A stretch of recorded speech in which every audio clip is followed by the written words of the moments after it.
Welcome, class. Are you ready to learn some art? Today, we are going to be drawing this. The human head. This one's not real. I got it off the internet. I felt it. Feels like a Nerf ball. Totally not real, no matter how unnerving its gaze is. This looks pretty advanced. Are we really ready for this? Oh yeah, sure. I know it seems complex, and I don't expect you to be able to draw realistic-looking heads and faces by the end of today, but you are ready to learn this skill. And this is going to bring you a lot closer to understanding how to take some of the basics we learned before and apply them to draw real-life things. So in the last lesson, we learned about construction. That is combining basic shapes to make up objects. We stuck mostly to man-made objects. Well, now it's time to apply that to more organic shapes. Our head here is the next step. So let's start this class with a review. We're gonna be leaning pretty heavily on our old friend, the sphere. I remember him. Don't trust the cube! He's a cannibal! What? No! That's what people are saying! He's not allowed back in the school, but we need him to draw things. You remember all the basics of making a sphere, right?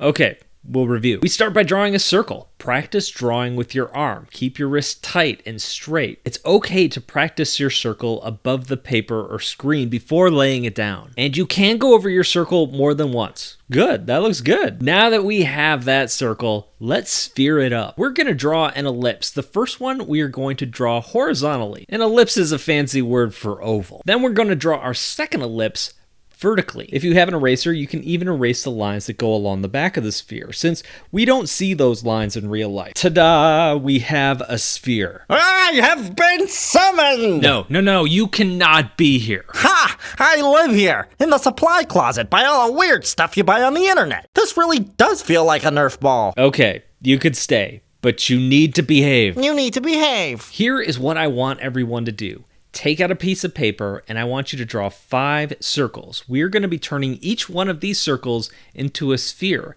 just like we did a minute ago. So I want you to line them up on your page just like this. I have my 5 spheres here ready to go. Let's start with the center sphere. We are looking straight on, directly at the front of that sphere. So when we're looking at it, we don't see any bend to the lines. If we were looking at it from an angle, we would, but since we're looking directly on, we don't.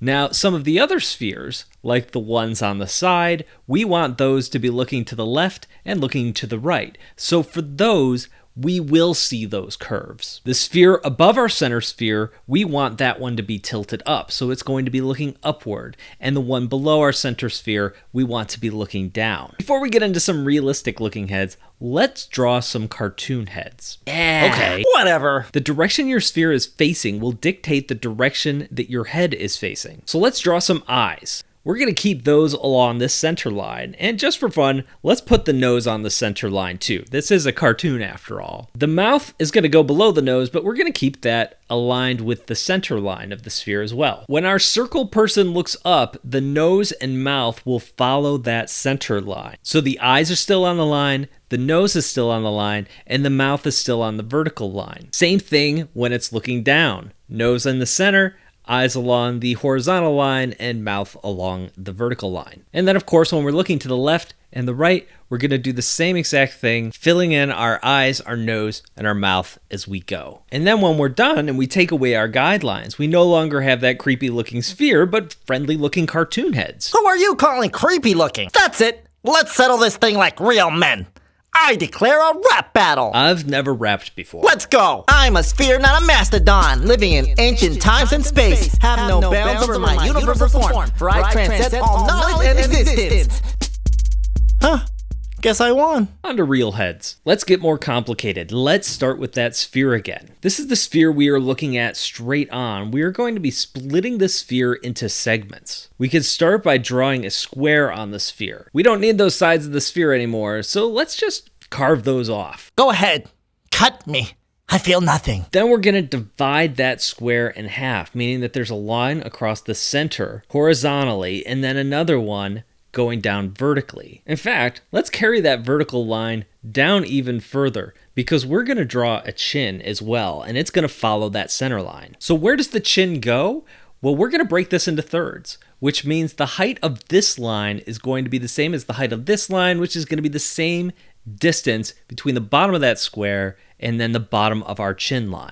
If you're drawing with pencil and paper, a good way to do this is to use the back of your pencil, maybe putting a finger along the distance of that line, and actually measuring it out that way. Now this top line is our brow line where the eyebrows go. The second line is where the nose goes, and the third line is the bottom line for the chin. This way of drawing a head is a popular way. It's often referred to as the Loomis method after the artist Andrew Loomis. Once we add the jaw, we have the basic outline of the head. I like to come in and define it more at this point, making the outside lines darker, the inside lines maybe erasing those a little bit so they're not as prominent. Let's add some simple facial features. We're going to start by just throwing some eyebrows up along that brow line, and then we're going to draw the nose, and the nose, at least the bottom of the nose, is going to rest along the nose line. The eyes go below the brow, of course, and the mouth below the nose. The ears line up with the eyes, and they dip down here a little bit below them. This is still a pretty cartoony looking head. The more simplified your lines are,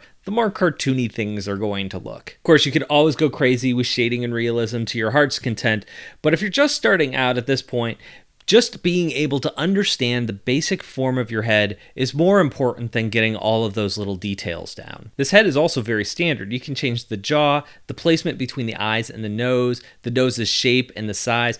Go nuts. For example, a woman's head might have a thinner jawline than a man's. Thanos might have a much bigger jawline. You draw Thanos a lot. Wait, you see that? Oh yeah, I see everything that happens in this school. Everything. Oh yeah, everything. DJ Tanner, I was wondering, do you need an opening act this weekend? I got this.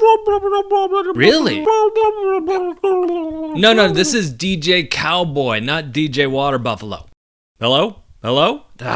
Disconnected again. Well, don't tell everyone. Already have. I love DJ Water Buffalo. This does start to get more complicated as we look at faces from different angles. Just like before, we're starting with the sphere. And like our cartoon heads, this sphere is going to be looking away. A human head is more flat on the sides. Like we did with the straight-on sphere, we're going to slice off the sides. But in 3D, flattening out the sides means that I need to put an ellipse here. I'm going to add some cross lines in here to show the flatness of the form. We still have our brow line across the center of the sphere, and it curves to conform to the shape. You can see those line up with the lines I put on the side of the sphere. Our second line flows from the bottom of our side ellipse. Then we measure out the distance between those two lines. That's the same amount of space we need in order to find the chin line. This is the same thing we did when we were looking at our straight on head. It's just that now we're thinking about it in 3 dimensions. I'm just going to sketch out the center line of our head here just because it helps me understand the shape a little bit better. It follows the sphere,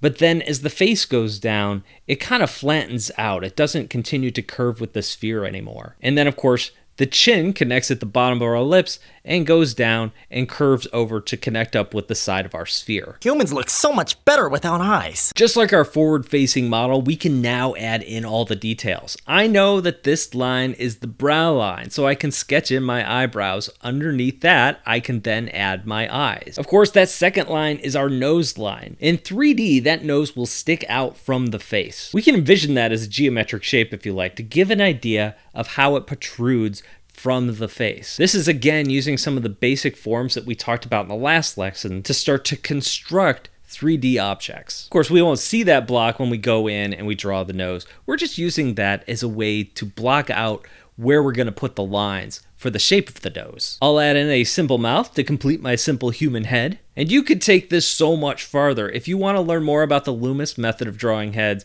I'll link to some other YouTubers' videos down below so you could watch those and get some more practice in. Oh, hi, Principal. So it's true. You've allowed that emotionally abusive seer back into our premier educational facility. Not on purpose, and they're my emotions that are getting abused. Principal Wally. Well, gotta go. Hurry, close the supply closet. Ha! Now you're trapped in there forever. With all your weird stuff from the internet. It's not weird. Is this bok choy? Don't touch that. Why do you have so much bok choy? Don't eat my bok choy. I'm eating it right now. No, you're not. Bok choy is crunchy. I would hear you chewing. Crunch, crunch, crunch. You're not. You're saying the words. That's not real chewing. Yes, I am. No, you're not. You don't have a mouth. You don't have a mouth either. Yes, I do. I don't have a mouth.